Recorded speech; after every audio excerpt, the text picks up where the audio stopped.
تو ان کا ایجنڈا وہ ہے, ان کو غرض نہیں ہے کہ ستی صاحب یا مزیہ کو یا غلام حسین کو کچھ مل رہا ہے کہ نہیں مل رہا. ان کو تو اپنا حلوہ مانڈا جڑا لگ گیا ہے. اب یہ جو لوگ کہہ رہے تھے کہ تم عمران خان کو نہ ہٹاؤ, اور بلکہ وہ ہٹ بھی گیا. یعنی ابھی یہ بات آپ نے ایک تقریر سنائی ہے نا ایک صاحب کی کہ جی وہ ہو گیا, تو وہ پہلے بھائی اس نے اسمبلی توڑ دی اور آپ اپنا گھر چلا گیا ڈائری اٹھا کے. تو پھر آپ سپریم کورٹ میں جا کے تو وہاں سے بحال کرا کے آ گئے ہو. کیوں کہ آپ کو اپنا شوق تھا کہ ہم حکومت میں آ جائیں, تو بس اب جو آپ کے سامنے اور چپ ہو. اوکے ٹھیک ہے سر, بہت شکریہ آپ کا. چودھری غلام حسین صاحب ہمارے ساتھ موجود تھے, اور ظاہر ہے کہ ایک چیز بڑی امپورٹنٹ ہے, لیکن وہ یہ کہہ رہے ہیں کہ نیب کو کنٹرول, نیب کو بند کیا جا رہا ہے اور اس طریقے سے کوشش کریں گے. تو آج کل تو وہ ایک چھوٹی موٹی سر سے پاؤں تک والے معاملے سے کنٹرول ہو جاتی ہے, کیا ضرورت ہے یہ کرنے کی؟ بالکل جی, بات تو آپ نے صحیح کی, but still there are lot of factors to ponder on. تو سر دیکھتے ہیں جی آگے ہوتا کیا ہے. اہم ترین خبریں اب ایک کلک کی دوری پر. آپ کے پسندیدہ ٹاک شوز ہوں یا اہم ملکی یا غیر ملکی شخصیات کی نیوز کانفرنسز, ہر لمحہ باخبر رہنے کے لیے سبسکرائب کریں ہمارا یوٹیوب چینل.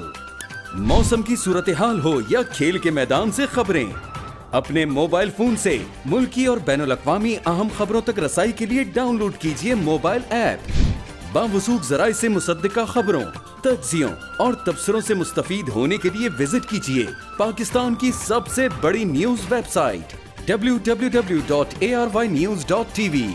ان سب کے علاوہ پاکستان کا سب سے بڑا فیس بک پیج ہو, سب سے بڑا نیوز انسٹاگرام اکاؤنٹ یا پھر ٹویٹر, ARY نیوز پہنچا رہا ہے خبریں سب سے پہلے آپ تک, تاکہ آپ رہیں ہر لمحہ باخبر.